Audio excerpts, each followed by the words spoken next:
まだまだ間に合う。年末やりたいキッチン掃除5000。溜まった汚れもこんなに綺麗になる。保存して大掃除の時に見返してね。1、シンク汚れ。蓋丸で綺麗にした後にジフを全体的に垂らしたら、丸めたラップでくるくるして洗い流したら、これがこうなる。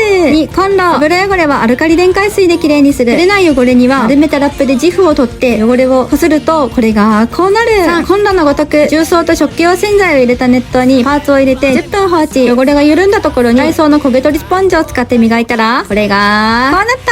4、換気扇。パーツをすべて外してファンを取り外したら、重曹と食器用洗剤を入れた熱湯にファンを入れて歯ブラシでこすると気持ちいいぐらいに汚れが落ちる。ビフォーアフター。5、キッチンの壁というかもアルカリ電解水で拭いたらベトベトの汚れが取れてサラサラに。